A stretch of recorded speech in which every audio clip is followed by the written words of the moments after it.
या मंत्रिमंडळ विस्तारामध्ये अनेक ज्येष्ठ नेत्यांना स्थान मिळालेलं नाही आणि काही महत्त्वाची मोठी नावं आहेत जी नावं या मंत्रिमंडळामध्ये पाहायला मिळत नाहीयेत। राज्यातले ज्येष्ठ नेते, माजी उपमुख्यमंत्री, माजी मंत्री आणि राष्ट्रवादीचे येवल्याचे आमदार छगन भुजबळ हे या मंत्रिमंडळात नाहीयेत, त्यांचा पत्ता कट झालाय। या व्यतिरिक्त दिलीप वळसे पाटील यांना सुद्धा मंत्रिपद मिळालेलं नाही। भाजपचा जर विचार करायचा झाला तर माजी मंत्री, ज्येष्ठ नेते सुधीर मुनगंटीवार यांना सुद्धा या मंत्रिमंडळामध्ये स्थान मिळालेलं नाही। सोबतच माजी मंत्री डोंबिवलीचे आमदार रवींद्र चव्हाण यांचं सुद्धा मंत्रिपद हुकलेलं आहे। शिवसेनेचा जर विचार करायचा झाला तर दीपक केसरकर, तानाजी सावंत, अब्दुल सत्तार हे शिवसेनेतले नेते मंत्रिमंडळात यावेळेला नसणार आहेत। त्यामुळे अनेक अशी नावं आहेत की जी नावं मंत्रिमंडळात दिसत नाहीयेत। या व्यतिरिक्त काही इच्छुक देखील होते की ज्यांना वाटत होतं आपला मंत्रिमंडळामध्ये समावेश व्हावा। यामध्ये भाजपचे आमदार राणा जगजितसिंग पाटील यांचं सुद्धा नाव आहे। धर्मराव बाबा अत्राम यांना सुद्धा मंत्रिमंडळात स्थान मिळालेलं नाही। नवीन नावं ही या मंत्रिमंडळामध्ये दिसतायत। तीनही पक्षांनी अनेक नवीन चेहऱ्यांना या मंत्रिमंडळामध्ये संधी दिलेली आहे। छगन भुजबळ, सुधीर मुनगंटीवार, रवींद्र चव्हाण, दिलीप वळसे पाटील अशी अनेक मोठी नावं आहेत जी या मंत्रिमंडळामध्ये दिसणार नाहीयेत। राष्ट्रवादी आणि शिवसेना या दोन्ही पक्षांकडनं अडीच वर्ष मंत्रिपदाचा फॉर्म्युला हा पक्षांतर्गत ठेवला गेल्याचं समजतंय। कदाचित पुढच्या 2.5 वर्षात या ज्येष्ठ नेत्यांना मंत्रिपदाची संधी दिली जाईल का हे देखील पाहणं महत्त्वाचं असेल। पण सध्या तरी म्हणजे आज तरी या नेत्यांनी मंत्रिपदाची शपथ घेतलेली नाही। शिवसेनेतनं दीपक केसरकर, तानाजी सावंत, अब्दुल सत्तार या नेत्यांना मंत्रिपद दिलं गेलेलं नाही। राष्ट्रवादीमध्ये छगन भुजबळ, दिलीप वळसे पाटील, धर्मराव बाबा अत्राम ही नावं सुद्धा मंत्रिमंडळात नाहीयेत। तर भाजपतनं सुधीर मुनगंटीवारांचं नाव नाहीये, रवींद्र चव्हाणांचं नाव नाहीये आणि इतरही अनेक असे इच्छुक आहेत ज्यांची नावं या मंत्रिमंडळामध्ये दिसत नाहीयेत। चेतन ननावरे आपले प्रतिनिधी आपल्या सोबत आहेत सध्या, त्यांच्याकडनं या संदर्भातली माहिती आपण जाणून घेऊया।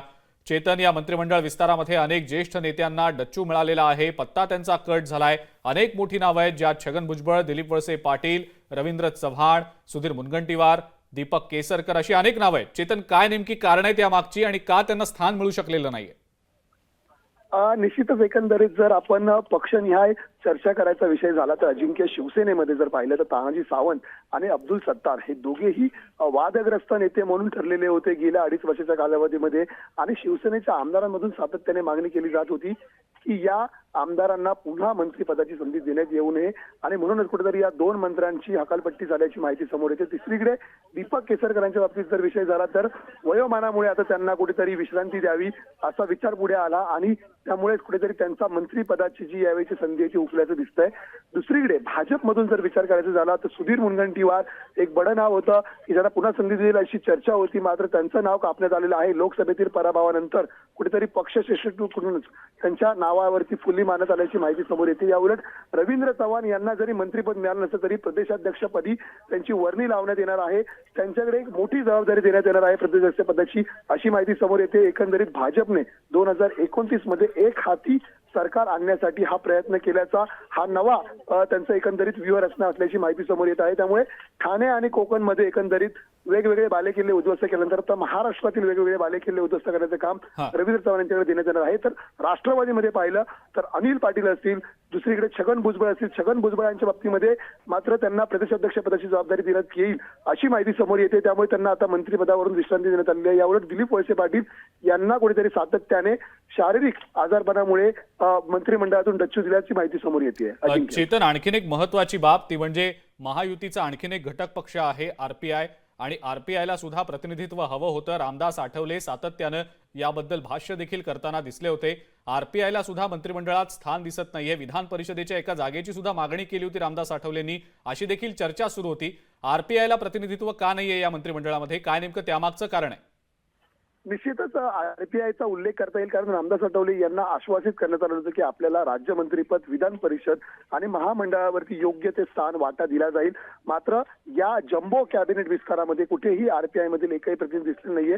त्यामुळे येत्या काळामध्ये महामंडळावरती आरपीआयच्या एखाद्या पदाधिकाऱ्याची वर्णी लावून त्यास कॅबिनेट किंवा राज्यमंत्रीपदाचा दर्जा देण्यात येऊ शकतो, बरं. अशीही माहिती समोर येत आहे. त्यामुळे विधान परिषदेचं आश्वासन आणि राज्यमंत्रीपदाचं आश्वासन हा. आरपीआयच्या बाबतीमध्ये महायुती पाळते का, किंवा आरपीआय आता स्थानिक स्वराज्य संस्थांच्या निवडणुकीमध्ये काय पवित्रा घेतं हेही पाहावं लागेल. चेतन, आणखीन एक मुद्दा तो म्हणजे अपक्ष देखील खूप सारे महायुती सोबत आहेत, सध्या पाठिंबा दिलेला आहे त्यांनी.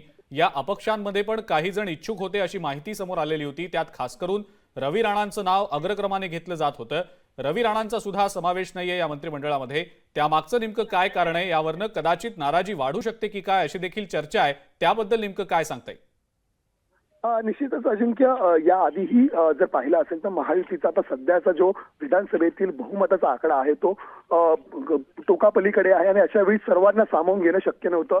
या उलट अपक्षांना तुर्तास तरी मंत्री पदावरती कुठेही वर्णी लावण्याचं आश्वासन या आधी महायुतीने दिलेलं नव्हतं. त्यामुळे रवी राणा यांना कुठेतरी बगल देण्यात आलेली आहे. मात्र दुसरीकडे आता त्यांच्या मतदारसंघांमध्ये कुठेतरी अधिकचा निधी देऊन त्यांचं सांत्वन केलं जाईल, किंवा त्यांची जी बोळवण आता सध्या झालेली आहे फक्त आमदारकीवरती, त्याऐवजी काही निधी देऊन त्यांची मनधरणी करण्याचा महायुतीचा प्रयत्न असू शकतो. कारण येत्या काळामध्ये स्थानिक स्वराज्य संस्थांच्या निवडणुकीमध्ये मात्र या अपक्षांची मोठी मदत महायुतीला भासणार आहे आणि म्हणूनच हे अपक्ष महायुतीची साथ सोडून महाविकास आघाडी सोबत जाऊ नयेत.